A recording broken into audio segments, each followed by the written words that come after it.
জীবন চলার পথে কখনো নিজের সাথে কারো তুলনা করবেন না, অন্যের সাথেও নিজের তুলনা করবেন। আপনি আপনি আপনি অন্য হতে যাবেন কেন? আপনার জায়গায় আপনি শ্রেষ্ঠ, সে আপনি যাই করেন, যে এলাকায় থাকেন, যে পরিবারে আপনার জন্ম, আপনি আপনার জায়গায় শ্রেষ্ঠ, উনি ওনার জায়গায় শ্রেষ্ঠ। আল্লাহর বান্দা প্রত্যেকজন, নবীর উম্মত প্রত্যেকজন আপন আপন জায়গায় শ্রেষ্ঠ এবং বাদশা। সুবহানাল্লাহ। কখনোই অন্যের সাথে নিজেকে তুলনা করে হিসাব করবেন না, কারণ এই তুলনাটা আসে শয়তানের পক্ষ থেকে। কারণ এখান থেকে আপনার হতাশার সৃষ্টি হয়। এই হতাশা শয়তানে এনে দেয় যেন আপনি আল্লাহর নাশুকরিয়া করেন। মাথায় থাকবে ইনশাআল্লাহ। কখনো কারো সাথে তুলনা নিজেকে করা যাবে। আপনি বলবেন আমি আমার জায়গায় বেস্ট, আমার আল্লাহ আমাকে যেভাবে বানিয়েছেন আমি সেভাবে শ্রেষ্ঠ। যতটুক পারেন আল্লাহর উপর তাওয়াক্কুল রেখে নবীর প্রেম নিয়ে জীবন পথে এগিয়ে যান। আপনার জন্য যা রিজিকে বরাদ্দ আছে, আপনার দুশমন যদি আপনার গলার উপর ওই রিজিক কখনো নিতে পারবে। সবাই মিলে যদি আপনার দুশমনি করে আপনাকে নামাতে চায়, সে স্থান থেকে কখনো নামাতে পারবে না যে স্থানে আপনার রব আপনাকে দেখতে চায়। ওই স্থান থেকে কেউ সরাতে পারবে না। তো টেনশন কি? একজন রব আছে না নাই? আর একটু জোরে বলেন। একজন মালিক আছে না নাই? একজন রাজ্জাক আছে না নাই? একজন আজিজ আছে না নাই? একজন গফফার আছে না নাই? একজন মালিক আমাদের আছে না নাই? তিনি দেখে কি দেখে না, শুনে কি শুনে না, জানে কি জানে না, বুঝে কি বুঝে না? এরকম একজন রব থাকতে আমাদের আর টেনশন করার দরকার। রবের উপর তাওয়াক্কুল রাখবেন, নবীর প্রেম আদব অন্তরে রাখবেন, সর্বোচ্চ পরিশ্রম দিয়ে সামনে এগোনোর চেষ্টা করবেন। দেখবেন আপনার জন্য প্রত্যেকটা পথ যারা বন্ধ করে দিয়েছিল, আপনার সেই ধৈর্যের কারণে আপনার রব আপনার জন্য তার চাইতে বেশি দরজা খুলে দিবেন, রাস্তা খুলে দিবেন। বলেন না সুবহানাল্লাহ।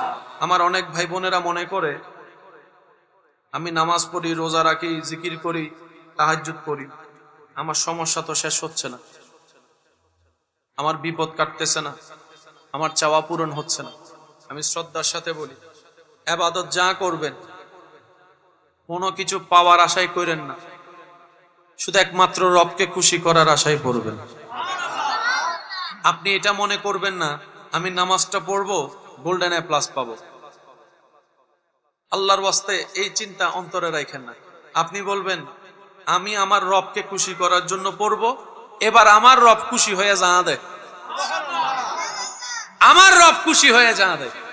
আমার নির্দিষ্ট কোনো চাওয়া নাই, কারণ আমি আমার ভালো যতটুক জানি তার চাইতে বেশি আমার আল্লাহ জানে। সবচাইতে বড় কথা, আপনি আপনাকে যতটুক ভালোবাসেন তার চাইতে 1000 গুণ বেশি আপনার রব আপনাকে ভালোবাসে। আপনি আপনার ভালো আর কদ্দুর জানেন? অনেকে তো ভালো মনে কইরা ফালাই বিয়ে করছিল, তো থেকে দিয়া এনে মুসকি মুসকি আসেননি কিছু নহর। অনেকে ভালো মনে কইরা পালাই বিয়ে করে না, 6 মাস বাদে হদে আয় কি কইলাম। আছে না ভাই? আছে না? বলেন না আছে না? এখানে অনেক দোকানদার আছে ঝগড়া করে দোয়ানি লইম দে আর দম ভরি বুদে লই 6 মাস বাদে হতে লাভ নাই। বুঝতে পারছি? মনে রাখবেন রিজিক কোনো নির্দিষ্ট কাজের মধ্যে নাই, আজীবন মাথায় রাখবেন। আপনি মনে করছেন যে আমাকে বিসিএস ক্যাডার হতে হবে, চেষ্টা করেন, হলে হলেন, না হলে নাই। বিসিএস ক্যাডার না হলে যে আপনার রিজিক বন্ধ হয়ে যাবে বিষয়টা তো তা নয়। সূরা হুদের 6 নম্বর আয়াত আল্লাহ পাক বলেন ওয়ামা মিন দাব্বাতিন ফিল আরদে, এই আরদে জমিনের মধ্যে যত প্রাণী আছে সবার রিজিকের দায়িত্ব আমি আল্লাহ নিলাম। সুবহানাল্লাহ। আপনার রিজিকের দায়িত্ব কার? আল্লাহ। তো সুতরাং আপনার টেনশন করার দরকার নাই। তো আপনি শুধু শুকরিয়া করেন, ইস্তেগফার করেন, যতটুকু পারেন সৎ থাকেন, ইবাদত করার চেষ্টা করেন, নবীর আদব প্রেম নিয়ে চলতে থাকেন। আপনার রিজিক আপনার আল্লাহ পৌঁছায় দিবে, যেখানে আপনি থাকেন সেখানেই পৌঁছায় দিবে। সুবহানাল্লাহ। আমার কথা কি আপনারা বুঝতে পারছেন? কোন নির্দিষ্ট কাজের মধ্যে কোন রিজিক, এটা আল্লাহ যার কাজের মধ্যে যা রেখেছেন সেটা আপনি পাবেন। মনে থাকবে ইনশাআল্লাহ। ইবাদত করব একমাত্র কার খুশির জন্য? এবার উনি খুশি হয়ে যা দেন আমরা সেটাই আলহামদুলিল্লাহ হিসেবে গ্রহণ করব। রাজি আছি ইনশাআল্লাহ?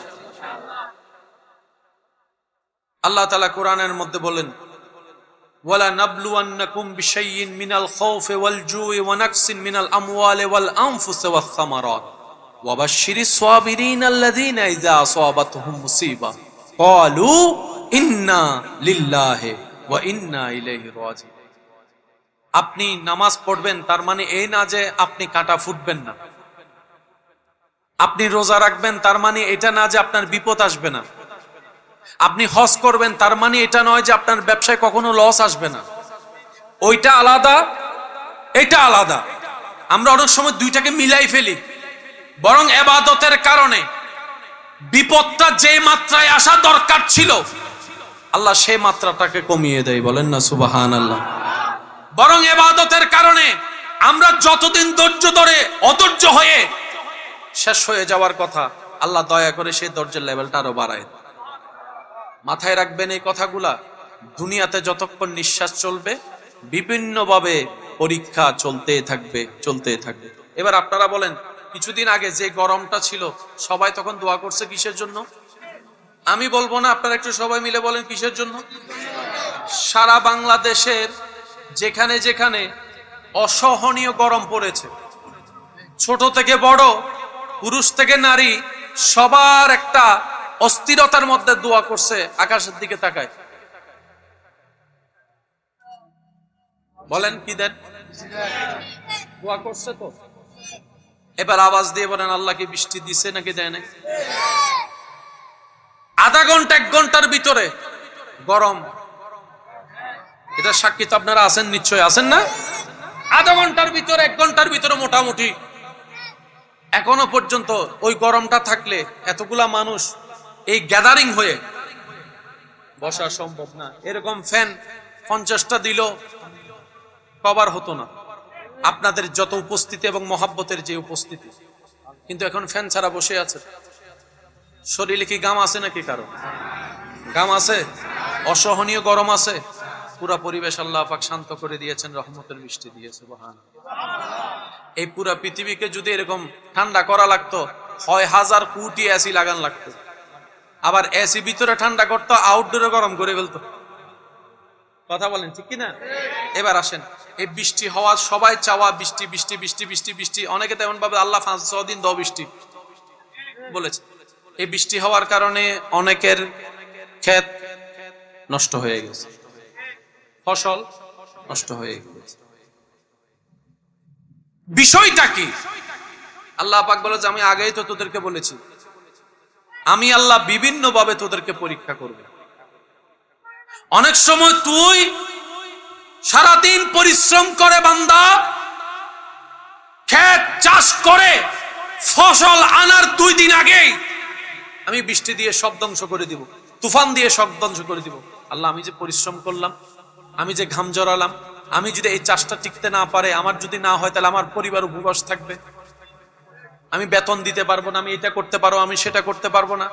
রব বলে যে আমি সব জানি, আমি দেখতে চাই 1000 কষ্ট দেওয়ার পরও কে আমি রবের হয়ে থাকে, কে আমি রবের হয়ে থাকে, কে আমি রবের হয়ে থাকে, আমি সেটা দেখতে চাই।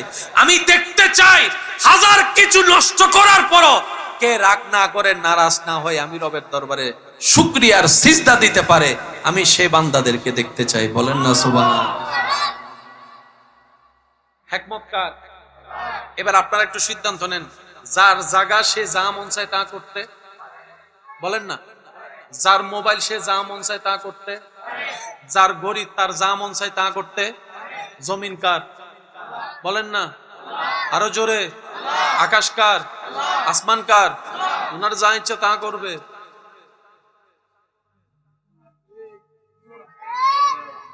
আমাদের নাক গলানোর কোনো কিছু, রব বলে যে জমিনও আমার, তুইও আমার, আমার যা ইচ্ছা তা করব, তুই কেড়ে নারাজ হওয়ার উত্তর কি দিব সেদিন?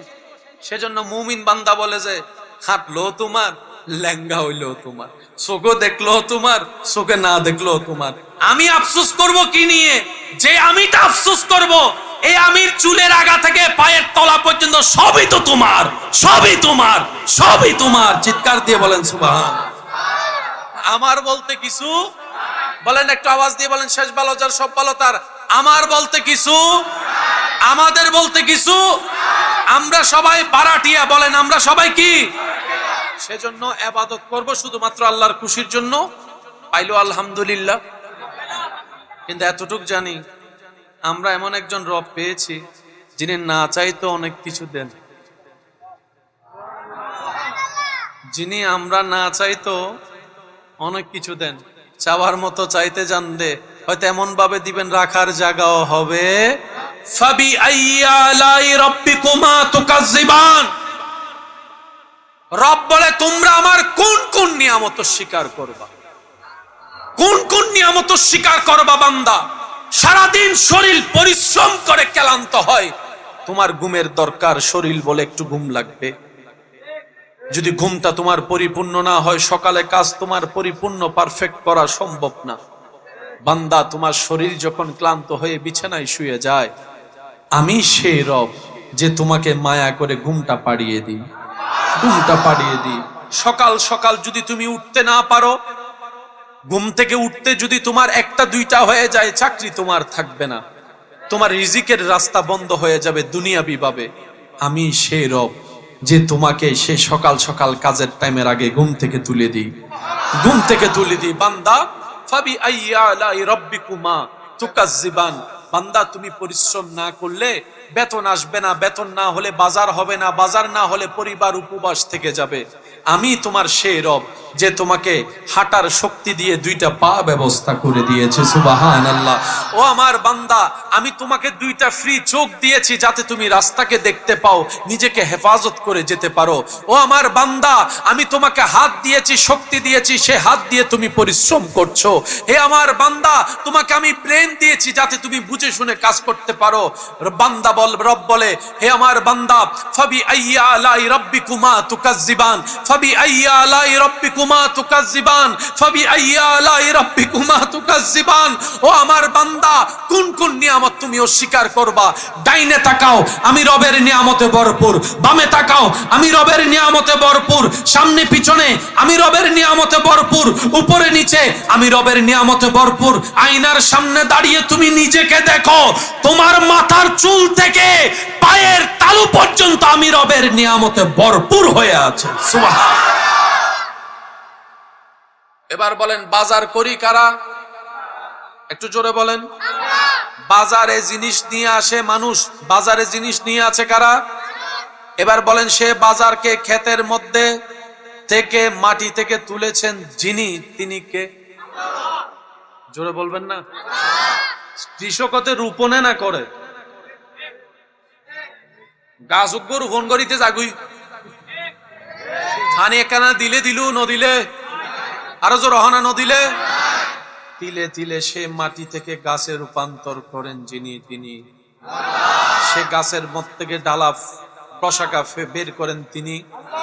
আবার সে গাছ থেকে ফল বের করে, ফুল বের করে, শাক বের করে। আওয়াজ দিয়ে বলুন তিনি। এবার আমি সবার কাছে একটা উত্তর জানতে চাই, আপনারা একটু আমাকে উত্তর দিবেন। আপনাদের কি কোনো কষ্ট হচ্ছে ভাইয়া? পিছনের ভাইয়েরা কি বিরক্ত হচ্ছেন? আপনারা বিরক্ত হচ্ছেন? আপনাদের কষ্ট হচ্ছে? এবার সবাই মিলে একবার বলেন তো আলহামদুলিল্লাহ। মানুষের শরীরে যখন সমস্যা দেখা দেয়, ভিটামিন কমতি দেখা যায়, ভিটামিন এ আছে না, vitamin B, vitamin E, vitamin C, vitamin D, এক এক ভিটামিনের কাছে এক একটা। সেজন্য অনেক সময় ফার্মেসিতে দেখবেন এ টু জেড ভিটামিন পাওয়া যায়, আছে না? তো শরীরে যত প্রকার ভিটামিন সবগুলা যাবে, পাবে কোত্থেকে? খাবার থেকে, ঠিক?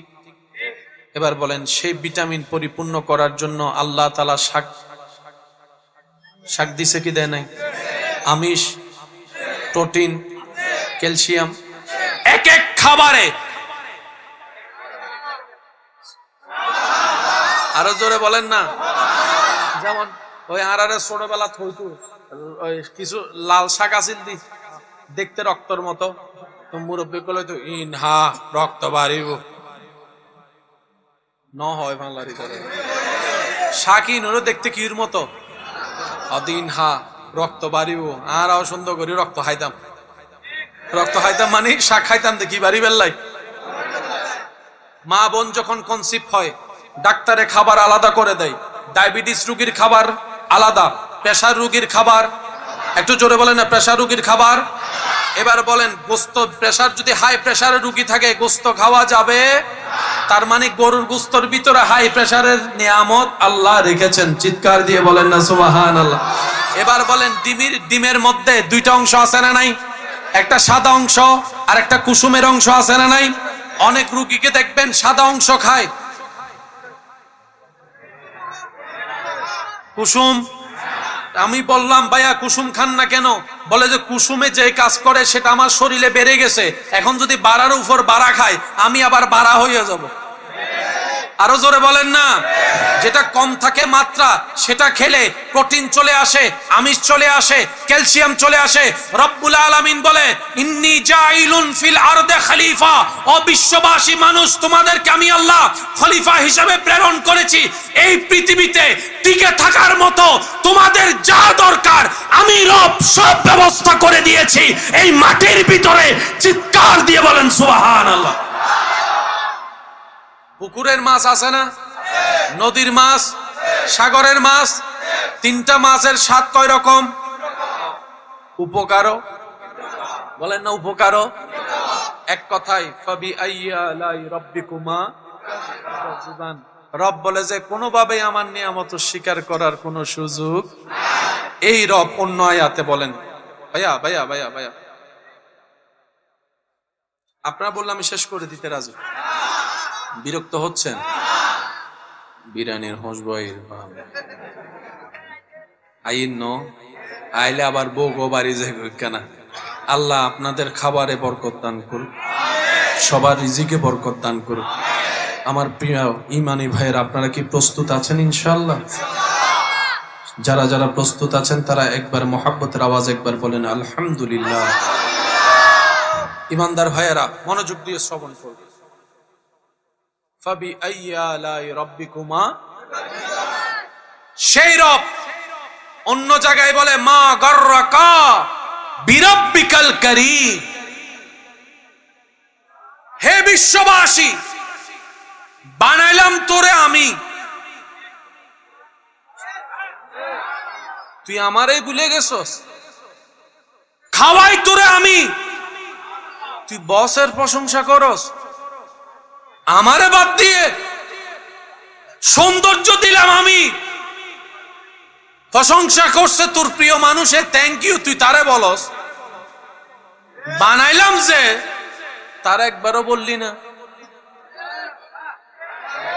খাবার পেট ভরে খেয়ে ঢেকুরের শান্তি তুলে, রান্না মজা হয়েছে আপনার, অনেক মজা হয়েছে, ধন্যবাদ তারে দিলি, আমি যে মাটির থেকে তুলে দিলাম।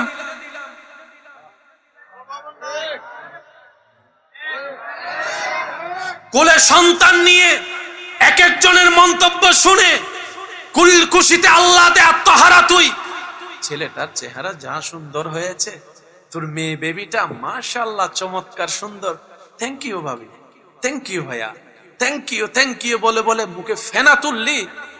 তোর বাচ্চাটারে যে আমি ফাটাইছি, আমি বানাইছি। মা গররাকা বিরাব্বিকাল কারীম, মা গররাকা বিরাব্বিকাল কারীম। তুই বন্ধুরে মনে রাখলি, আমারে ভুলে গেলি। বসের প্রশংসা করলি, আমাকে ভুলে গেলি। খাবারের প্রশংসা করলি, রিজিক দাতাকে ভুলে গেলি। তুই অমুকের প্রশংসা করলি, আমার প্রশংসা ভুলে গেলি। মা গররাকা বিরাব্বিকাল কারীম, তুই সবারে মনে রাখলি, আমি রবকে ভুলে গেলি। মা গররাকা বিরাব্বিকাল কারীম, রান্না করার প্রশংসা করলি, রিজিক দাতাকে ভুলে গেলি। মা গররাকা বিরাব্বিকাল কারীম, ঘুম সুন্দর হওয়ার কারণে রুমের এসির তোষকের প্রশংসা করলি, আমি রব যে তোকে ঘুম দিলাম, আমি রবের কথা ভুলে গেলি। মা গররাকা বিরাব্বিকাল কারীম, ও বান্দা একটু হোশ কর, একটু চিন্তা কর, সবাই মনে রাখলি, আমি আল্লাহরে ভুলে গেলি, আমারে ভুলে গেলি। তুই এমন কোন জিনিস তোর ইম্পর্টেন্ট হয়ে গেল যে আমি রব থেকে তোকে সরাই দিল? কিন্তু মনে রাখবে একদিন ইন্না লিল্লাহি ওয়া ইন্না ইলাইহি রাজিউন। বান্দা মনে রাখ কিংবা না রাখ, একদিন তোর নিঃশ্বাসটা বন্ধ হবে। বান্দা তুই মনে রাখ কিংবা না রাখ, একদিন তোর শরীরটা নিতর হতেই হবে।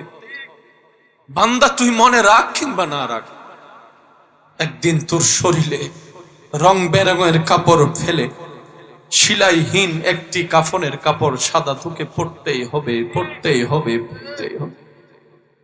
বান্দা তুই মনে রাখ কিংবা না রাখ, একদিন তোকে আমার কাছেই ফিরতে হবে। ওয়া ইন্না ইলাইহি রাজিউন, ফিরতে হবে সেই মালিকের দিকে যে মালিক তোকে হাজার গুনাহ করার পরও রিজিক বন্ধ করে দেয় নাই, সেই মালিকের দিকে তোকে ফিরতে হবে। বান্দা ফিরতে হবে। বান্দা তুই আসতে চায় কিংবা না চা, তোকে একদিন আমার কাছে আসতে হবে। তোর রাজ্জাকের সামনে তোকে দাঁড়াতে হবে, তোর রহমানের সামনে তোর দাঁড়াতে হবে, তোর মালিকের সামনে তোর দাঁড়াতে হবে, তোর আজিজের সামনে তোর দাঁড়াতে হবে, তোর গফফারের সামনে তোর দাঁড়াতে হবে। সুবহানাল্লাহ, সুবহানাল্লাহ। বান্দা একদিন তোকে আসতে হবে। সে আশাটা যেহেতু আসতেই হবে, জেনে শুনে আয়, বুঝে আয়, যেন তোকে বাধ্য হয়ে আসতে না হয়। যদি তুই আমাকে খুশি করে আসতে পারিস, দুনিয়াতে কি পেয়েছিস তার চাইতে হাজার গুণ আমি আল্লাহ তোকে জান্নাতের মধ্যে দান করব।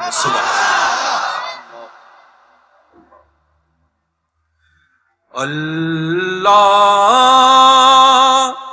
ও গো আল্লাহ, ক্ষমা করে দাও, মাফ করে দাও। দেখি সবাই মিলে পড়েন, আল্লাহ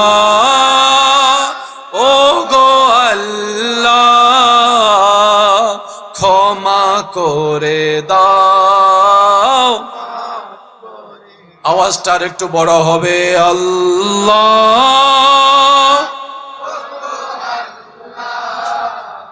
ক্ষমা করে দাও মা। জীবন মোদের যতদিন থাকিবে, সুপথে চালাও, মাফ করে দাও। আল্লাহ ও গো আল্লাহ, ক্ষমা করে দাও। চিৎকার দিয়ে একবার বলে না আমিন। এবার আমার জীবনদার ভাইয়েরা, এতটুক কথা যারা বুঝতে পেরেছেন তারা একবার বলেন মারহাবা। সবকিছু দিয়েছেন, সবকিছু দিচ্ছেন, সবকিছু দিবেন। ফিরে যেতে হবে কার দিকে? আসছি কোত্থেকে? এবার আমরা সবাই বললাম আল্লাহ কি দিব তোমাকে? এত কিছু তুমি আমাদেরকে যোগ্যতার বাইরে দান করেছো। সত্যি করে একটা কথা বলেন তো, নেক আমল হিসাবে যদি রিজিক দিতেন, আপনি আমি পুরা মাস খাবার পাইতাম? গুনাহ দেখে যদি রিজিক কাটতেন, আপনি আমি এই দুনিয়াতে বেঁচে থাকতে পারতাম? তিনি এমন রব যিনি বিনা হিসাবে দান করেন। আর একটু জোরে বলেন না। এক আশেক বলে, আমি উনাকে গনে গনে কেন স্মরণ করব, যিনি গণাহীন ভাবে আমাকে দান করেন। আর একটু জোরে, আমি উনাকে গনে গনে কেন স্মরণ করব, যে রব আমাকে হিসাব ছাড়াই বেশুমার নিয়ামত দান করতে থাকেন, করতে থাকেন, করতে থাকেন। আমরা বললাম আল্লাহ তোমাকে কি দিব? দিতে মন চাচ্ছে অনেক কিছু। রব বলে যে আমাকে দেওয়ার মতো ক্যাপাসিটি তোদের কাছে নাই। একটু কথা বলেন, কথা বলেন, আছে আছে? রব বলে আমাকে দেওয়ার মতো ক্যাপাসিটি তোদের কাছে নাই। আমরা বললাম আল্লাহ তারপরও তো মন চাই তোমাকে কিছু দেওয়ার জন্য, তোমার জন্য কিছু করার জন্য। রব বলে যে তোর যদি এতই মন চায় তাহলে কর। আমরা বললাম আল্লাহ কি করব? রব বলে যে আমি চোখে যখন চা দিব, খুশি মনে সব গ্রহণ করিস। এত আস্তে সুবহানাল্লাহ। রব বলে আমি চাই তোকে আমি যখন যা দিব, যতটুক দিব, তুই খুশি মনে সেটা গ্রহণ করবি। গ্রহণ করে হিসাব করিস না বন্ধু কি পেয়েছে, অমুকে কি পেয়েছে, তুলনা করিস না। আমি তোকে যা দিয়েছি সেটার উপর খুশি থাকবি, আর খুশি থেকে মন থেকে একবার আমার প্রশংসা করে আলহামদুলিল্লাহ বলবি। আমরা বললাম আল্লাহ এই ছোট্ট কাজ, রব বলে যে আগে ছোট্ট কাজটা করে দেখা, তারপরে বলি ছোট্ট কাজ কিনা। আশা করি আপনারা বুঝতে পেরেছেন আমি কি বুঝাতে চাচ্ছি। শুনতে সহজ, একদম সহজ কাজ, পানির চাইতে সহজ আলহামদুলিল্লাহ বলে, এটা আবার কি কঠিন। কিন্তু আমাদের জীবনে অর্ধেক সময় পার হয়েছে আলহামদুলিল্লাহ না বলে। রব বলে বান্দা যা দিব হা হুতাশ করিস না, খুশি থাকিস, আমার শুকরিয়া করিস। এবার আমরা বললাম আল্লাহ আমরা তো জানি, আমরা দেখেছি ভালো কিছু না করেও তুমি আমাদেরকে অনেক নিয়ামত দিয়েছো। এখন ভালো কিছু যেহেতু করছি, তুমি যে কিছু দিবা না সেটা আমার মন মানতে চাচ্ছে না। আমার মন বলছে তুমি এখনো কিছু দিবা। ইবাদত না করে যদি এতটুক দাও, ইবাদত করার পরে তো আরো বেশি দিবা মন বলে। রব বলে যে হ্যাঁ বান্দা তুই ঠিকই ধরেছিস, লা ইন শাকারতুম লা আযীদান্নাকুম লা আযীদান্নাকুম লা আযীদান্নাকুম। বান্দা নিয়ামতও আমার, দিয়েছিও আমি বিনা হিসাবে। শুকরিয়া যদি করস, আমি আল্লাহ ওয়াদা করলাম লা আযীদান্নাকুম, যা নিয়ে খুশি হয়েছিস তা আমি বাড়াই দিবই দিবই দিব। এতটুক কথা যারা বুঝতে পেরেছে তারা একবার বলেন মারহাবা। আপনি আমাকে 1 বোতল পানি দিবেন, আমি আপনাকে 2 বোতল দিব। কয় বোতল? কম না বেশি? এটাও বেশি। 3 বোতলও 4 বোতলও।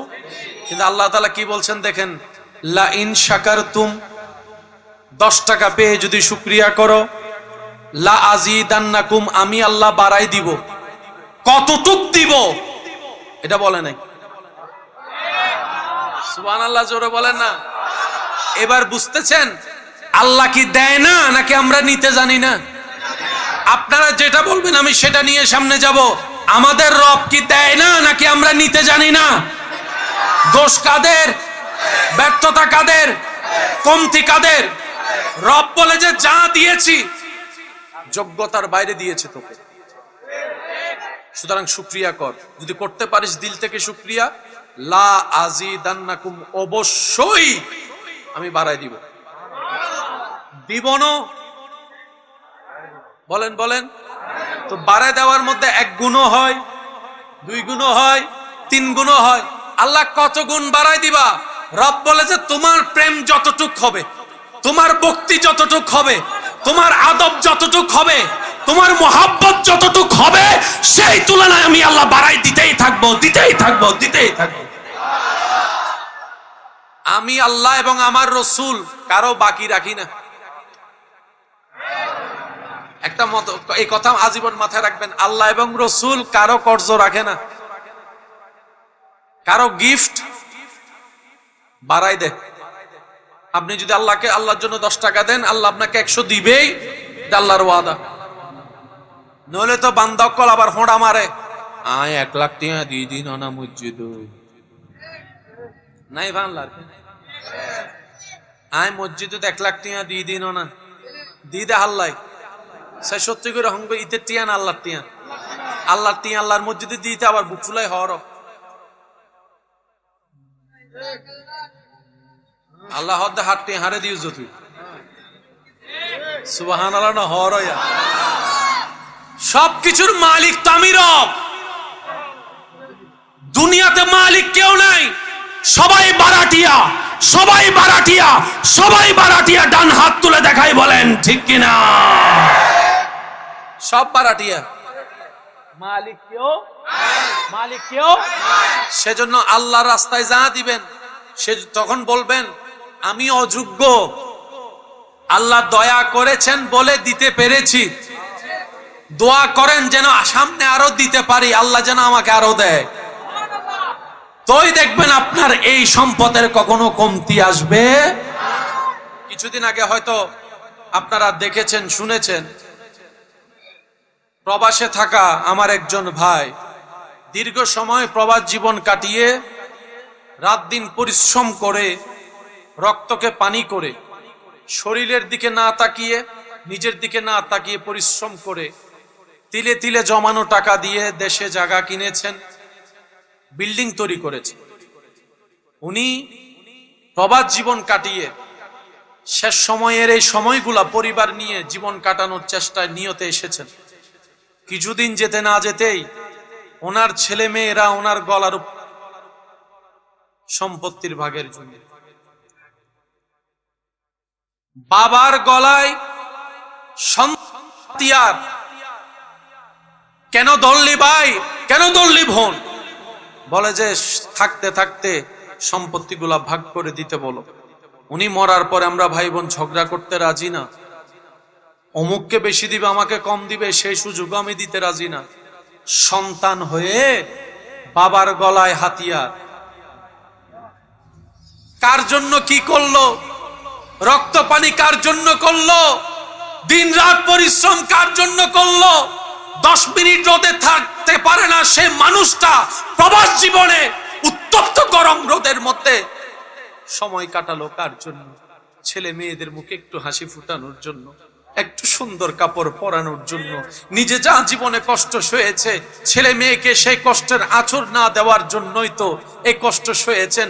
আজকে বয়সের সূর্যটা অস্ত যাওয়ার সময় আসলো, ছেলে মেয়ে নাতি নাতনি নিয়ে একটু সময় কাটাবে সেই চিন্তাটাই হয়ে এসেছে, কিন্তু আর পূরণ হলো না। হাতের আঙ্গুল একটা ভেঙে দেওয়া হয়েছে, শরীরের মধ্যে গলার মধ্যে আঘাত দেওয়া হয়েছে, পিঠের মধ্যে বেতের আঘাত দেওয়া হয়েছে। এই সম্পদ লাভ কি? যে সম্পদে আপন সন্তান, স্ত্রী, পুত্র আপনকে শত্রু বানিয়ে দেয়। কথা বলেন ঠিক কিনা? এজন্য আল্লাহর কাছে সম্পদ চাইবেন কিভাবে? আল্লাহ আল্লাহ অতটুক সম্পদ দাও যতটুক সম্পদ আমি পেলে সচ্ছলতার জীবন নিয়ে পরিবারের সবাই নিয়ে তোমার দরবারে শুকরিয়ার সিজদা আদায় করতে পারবো। অতটুক সম্পত্তি তুমি আমাকে দান করো। আল্লাহ অতটুক সম্পত্তি দাও যে সম্পত্তি আমার আসলে আমার পরবর্তী প্রজন্ম কারো সামনে হাত পাততে না হয়, 2 হাত যেন তোমার দরবারে বারবার পাতে। অতটুক সম্পত্তি দাও আল্লাহ। অমন সম্পত্তি দিও না যে সম্পত্তির কারণে আমার রক্তের ছেলে মেয়েরাই আমার দুশ্মন হয়ে যাবে, ভাই ভাইয়ের দুশ্মন হয়ে যাবে। এমন সম্পদ দিও না। এক কথায় আল্লাহ আমাকে কল্যাণময় সম্পদ তুমি দান করো। জাগাও সম্পদ। জাগা কি? আপনাদের মনে কষ্ট হয়ে যাচ্ছে। জাগা কি? আমরা সবাই চিনি। টাকা কি? স্বর্ণ, বিল্ডিং, শরীরের সুস্থতা। কিন্তু এটা যখন অসুস্থ হয়,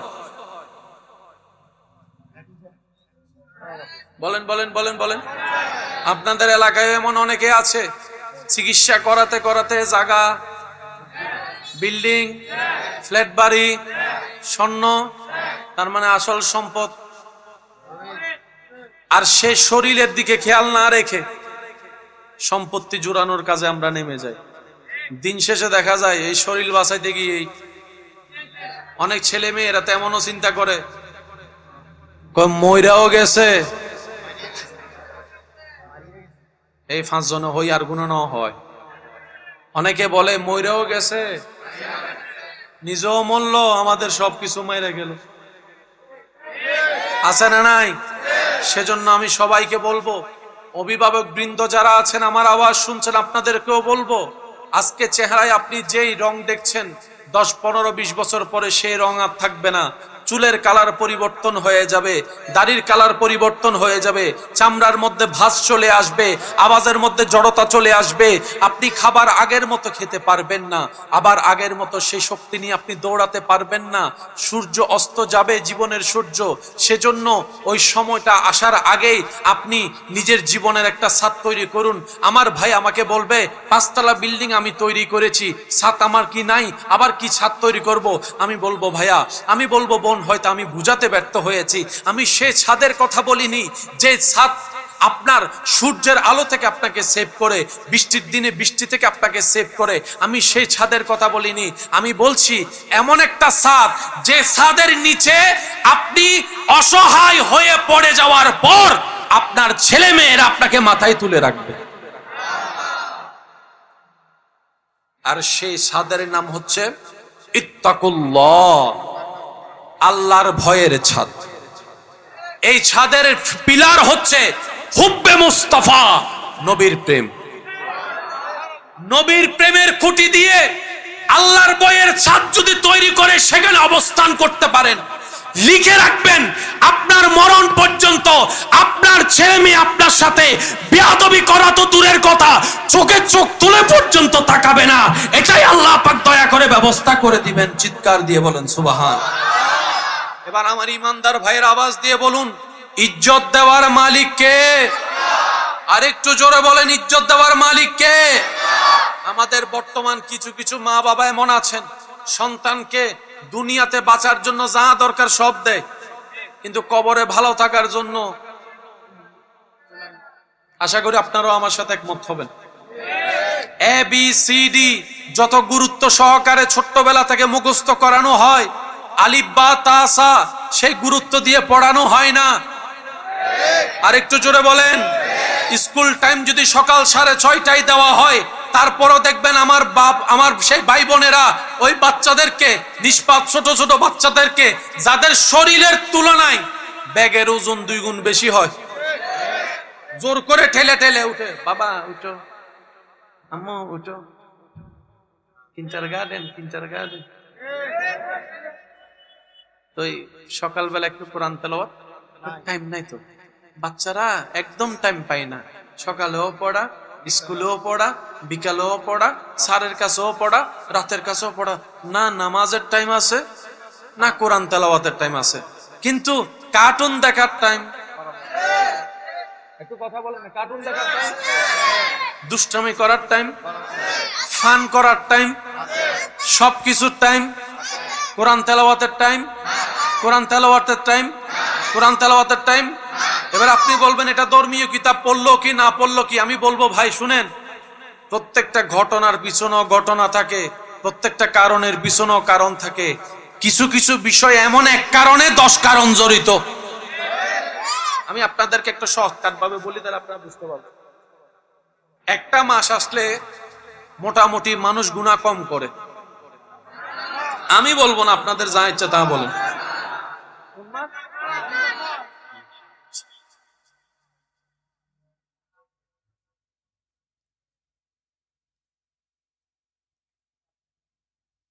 একটা মাস আসলে মোটামুটি মানুষজন মাথায় একটু টুপি রাখে, বলেন। একটা মাস আসলে মোটামুটি মানুষ মানুষকে ক্ষমা করার চেষ্টা করে। একটা মাস আসলে যার হাতে ফানি পড়ে না সেও মানুষকে ইফতারি করায়। জোরে বলেন না। একটা মাস এত পরিবর্তন, যে গাদ্দারের সামনে দাঁড়ায় কেউ কথা বলতে পারে না, সেও রাস্তায় দাঁড়ায়, আসেন ইফতার করেন ভাই, আসেন। মাস কয়টা, কিন্তু কাজ করতেছে 100টা। কিছু কিছু মানুষের বদ অভ্যাস আছে না, রমজান মাস আসলে এগুলা সে করে। আচ্ছা, মাথায় টুপি দিলে নিজের ভিতরে একটা লজ্জা লাগে কি লাগে না, বলেন না? যার ভিতরে ঈমান আছে সে মাথায় টুপি দিলে ভিতরে একটা লজ্জা, সেজন্য রমজান মাসে সে ঝগড়া করতার সুযোগ থাকলো ঝগড়া, রমজানের রোজা রাখছি না। তখন অনেকে একটু চালাক আছে, সে বলে যে ইফতারের পর দেখা করিস। আপনাদের এলাকায় আছে? এখন রোজা রাখছি, এখন কিছু বলবো না, ইফতারের পরে আমার ভাইয়েরা মনে করে রোজা শুধু ইফতার পর্যন্ত। অনেকে আছে এরকম, রোজা মানে ইফতার পর্যন্ত, ইফতারের পর আর রোজা নাই, আবার সেই রেহাইলে আবার রোজা শুরু। আমরা বুঝতে পারি না রোজা হচ্ছে সুবহ সাদিক থেকে ইফতার, আর রমজান হচ্ছে পুরা মাস। আমরা রোজা মনে রাখি, রমজান মাস মনে রাখতে আল্লাহ তাআলা আমাদেরকে একটু বুঝদান করুক। রব্বুল আলামিন বলে লা ইন শাকারতুম লা আযীদান্নাকুম, যদি তুমি দিল থেকে শুকরিয়া করো, লিখে রাখো বান্দা হৃদয়ের গহীন খাতায়, আমি আল্লাহ তোমার নিয়ামত বাড়াই দিব দিব দিব দিব দিব। যত সুন্দর করে প্রেজেন্টেশন করবা, যত আমি রবের পছন্দ হবে, নিয়ামত সে তুলনায় বাড়বে। এমনও হতে পারে তুমি এক বস্তা চাউল পেয়ে শুকরিয়া করেছো, আমি তোমার ভাগ্যে 4 বস্তা চাউল বরাদ্দ করে দিয়েছি। সুবহানাল্লাহ। যদি তোমার প্রেজেন্টেশনটা আরো বেশি সুন্দর হয়, এমনও হতে পারে তোমার এই বলার কারণে তোমার ছেলে রিজিক বাড়াই দিব, তোমার মেয়ে রিজিক বাড়িয়ে দিব। এমনও হতে পারে তোমার নাতি নাতনি রিজিকও বাড়িয়ে দিব। এমনও হতে পারে আজকের এই অল্প রিজিকে তোমার খুশি হওয়াটা, আমি রব যদি খুশি হই, আমি আল্লাহ তোমাকে জান্নাতে রিজিক দিয়ে ভরপুর করে দিব। সুবহান। একটা কথা মাথায় রাখবেন, প্রথম কথা কি বললাম? আল্লাহ এবং রসুল কারো বাকি রাখে বলেন না, কারো বাকি রাখে। এবার আপনারা সবাই মিলে নবীর উপর যখনই একবার দরুদ পড়েন, কয়বার? সাথে সাথে আপনার আমলনামায় আল্লাহ 10টা পড়ছেন। ভাইয়া কয়বার? একটু সবাই বলেন, অঙ্কটা একটু বোঝার চেষ্টা করবেন। পড়ছেন কয়বার? সব লেখা হয়েছে, তাহলে 1-এর চাইতে 9টা বেশি। এতটুকু শেষ, বলে যে না 10টা গুনাহ মাফ। দরুদ কয়বার? সব কয়টা? গুনাহ মাফ কয়টা? নবী বলে না এখনো শেষ হয় নাই, 10টা মর্যাদা আরো বাড়ায় দেওয়া হবে। তাহলে 1 পড়লেন 29 বেশি পাইছেন। সুবহানাল্লাহ বলবেন। ভাইয়া দরুদ পড়ছেন কয়বার? বেনিফিট আসছে 30টা, বেনিফিট আসছে। তাহলে একটা যদি কেটে দেন বাকি থাকে 29টা। একবার দরুদ 29টা ফায়দা। এই সুযোগ আছে না নাই? একজনের জন্য না, সবার জন্য। তারপর আপনি দেখবেন দরুদ পড়ার পরিবেশে বসার পরও অনেকের মুখ খুলে না। খেয়াল করছেন এটা? এখনো দেখবেন আপনারা, এখনো যদি পড়েন অনেকের মুখ খুলবে না, খুলবে না। আমার ভাই মনে করে আমি তো পড়ি নাই, আমি বলবো না আপনি পড়েন নাই না, শয়তান আপনাকে মুখে খুলতে দেয় নাই, আপনি যেন নিয়ামত থেকে বঞ্চিত হন। কথা বলেন ঠিক কি না? সেজন্য ইমানদার ভাই নেকির কাজে ইচ্ছা মতো প্রতিযোগিতা করবে, নেকির কাজে প্রতিযোগিতা। হিংসা নিয়ে দুনিয়াবি কাজে যে প্রতিযোগিতা করে আমরা সময় নষ্ট করছি, এটা আমাদের ওয়েস্ট অফ টাইম, সময় নষ্ট ছাড়া আর কিচ্ছু নয়। কথা বলেন ঠিক কিনা? এবার মন খুলে যার যত শক্তি আছে একবার, দুনিয়াও লাগবে। কেন দুনিয়া নিব না? 100 বার নিব, কারণ এটা আমার রব আমার জন্য বানিয়েছেন, আপনার রব আপনার জন্য বানিয়েছেন। নিবেন না কেন? দুনিয়াও লাগবে। দুনিয়া কতটুক নিব? যতটুক আল্লাহ দয়া করে দেয় অতটুক নিব। সুবহানাল্লাহ বলেন। আল্লাহ দয়া করে যতটুক দেয়, এক কথায় আল্লাহ যতটুক দিয়ে খুশি, আমরা ততটুক পেয়ে খুশি। কোনো আফসোস, কোনো বেশি চাওয়া, কোনো চাহিদা, কোনো মন খারাপ। আল্লাহ দিয়ে খুশি, আমরা পেয়ে খুশি। প্রথম কাজ, সর্বাবস্থায় যে কোনো পরিবেশ পরিস্থিতিতে কোনো প্রকার আঙ্গুল তোলা ছাড়া, দাড়ি কমার চিন্তা করা ছাড়া, ডান বামের সাথে তুলনাহীন ভাবে যা আল্লাহ দিবেন সেটার উপর খুশি মনে বলবেন আলহামদুলিল্লাহ। সকালে, দুপুরে, বিকালে, সন্ধ্যায়, রাতে পাইলো আলহামদুলিল্লাহ। যদি কষ্ট না হয় একটু সবাই মিলে বলেন পাইলো আলহামদুলিল্লাহ। প্রথম কাজ আমাদের একটা, সর্বাবস্থায় শুকরিয়া করতে হবে। কার? দ্বিতীয় নম্বর আমাদের কাজ, সেটা হচ্ছে শয়নে স্বপনে প্রত্যেকটা কাজে, সামনে পিছনে শুধু ইস্তেগফার ইস্তেগফার ইস্তেগফার, আল্লাহর কাছে ক্ষমা চাওয়া, আল্লাহর কাছে ক্ষমা চাওয়া। দোষ না করলেও নিজেকে দোষী মনে করা। অন্যকে দোষী মনে করা যাবে, অন্যের দোষ খোঁজা যাবে, অন্যের পিছনে লাগা যাবে, অন্যের পিছনে সময় নষ্ট করা যাবে, অন্যের গীবত করা যাবে, অন্যের ক্ষতি করা যাবে। দোষ ধরবো নিজের, ক্ষমা চাইবো আল্লাহর কাছে। একটা কাজ শুকরিয়া করা, আর একটা কাজ হচ্ছে ইস্তেগফার করা। তৃতীয় নম্বর যে কাজ, সব সময় অজু অবস্থায় থেকে দরুদ শরীফ পাঠ করা, দরুদ শরীফ পাঠ করা। চতুর্থ নম্বর কাজ, পারলে মানুষের উপকার করব, না পারলে দোয়া চেয়ে ওখান থেকে সরে আসব। পারলে মানুষকে খাবার দিব, না পারলে ওখান থেকে হাসি মুখে সালাম দিয়ে দূরে সরে আসব। কারো কোনো ক্ষতি করা যাবে, কোনো সৃষ্টিকে অন্যায়ভাবে কষ্ট দেওয়া যাবে, কারো চোখের পানির কারণ হওয়া যাবে, কারো কষ্টের কারণ হওয়া যাবে। চতুর্থ নম্বর কাজ শেষ করলাম। পঞ্চম নম্বর কাজ, নিজের ভাবে নিজে চলা।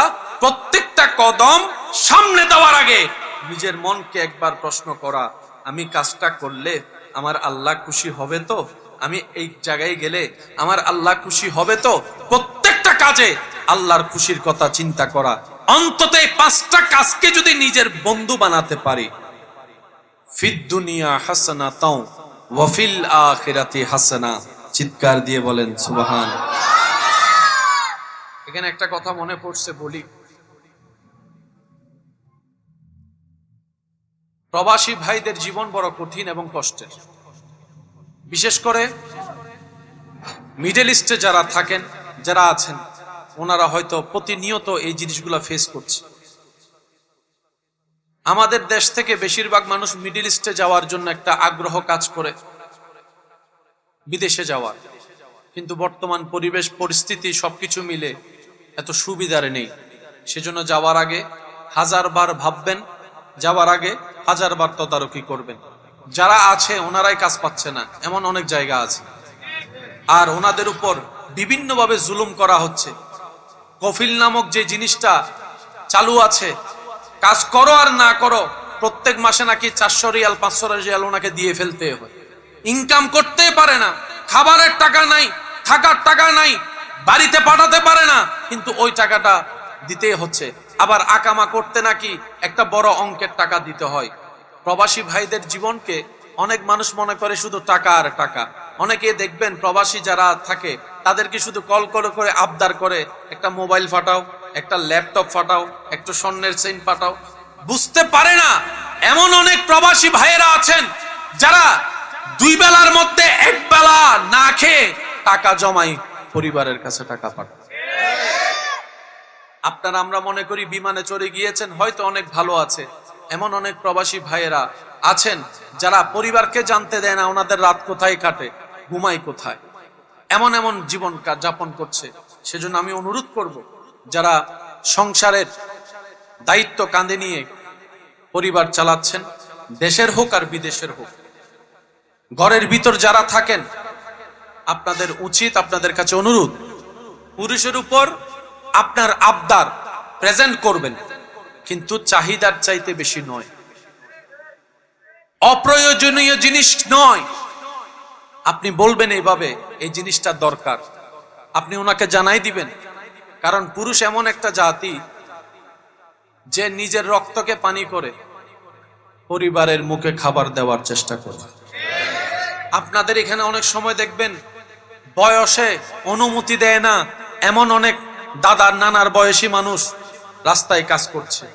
আপনি দেখছেন রিক্সা চালাচ্ছে, আমি বলি না ভাই রিক্সা চালাচ্ছে না, উনি পরিবারের মুখে খাবার ব্যবস্থা করার জন্য রাস্তায় নেমেছে।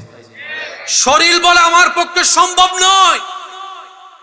তখন সেই পুরুষ মনকে শুনিয়ে দেয়, তুই যদি আজকে দাঁড়িয়ে যাস তোর পরিবার দাঁড়িয়ে যাবে, তুই যদি আজকে থেমে যাস পরিবারের খাবার বন্ধ হয়ে যাবে, তুই যদি আজকে থমকে যাস কারেন্টের বিল আটকায় যাবে, বাসা ভাড়া আটকায় যাবে, তুই একজন যদি দাঁড়িয়ে যাস 5 জনের জীবন দাঁড়িয়ে যাবে।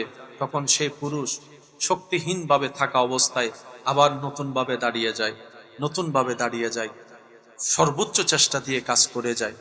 সেজন্য একটা সংসার সুন্দর হওয়ার জন্য পুরুষও দরকার, নারীও দরকার। পুরুষের জায়গায় পুরুষের অবদান, নারীর জায়গায় নারীর অবদান, বাবা বাবার জায়গায় মা মার জায়গায়। মা যদি হয় ঘরের খুঁটি, বাবা হচ্ছে সেই ঘরের ছাদ। কথা বলেন ঠিক কিনা? আমাদের খুঁটিও লাগবে, ছাদও লাগবে।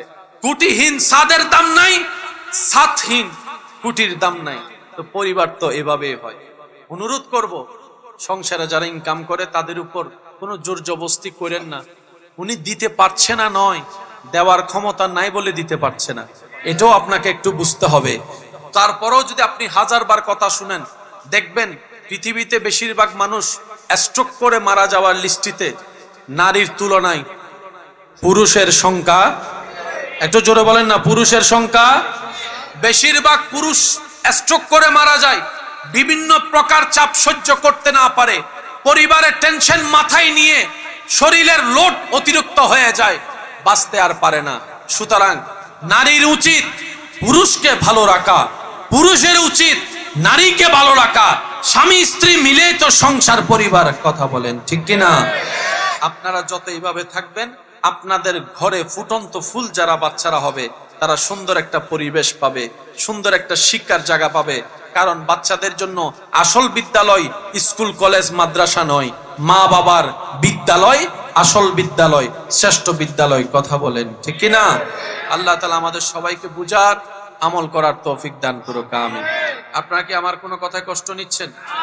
আমি যে কথাগুলো বলছি ইনশাআল্লাহ মাথায় থাকবে। আমি শুধু বলবো, আপনারা শুধু ইনশাআল্লাহ বলবেন। পারবেন ইনশাআল্লাহ?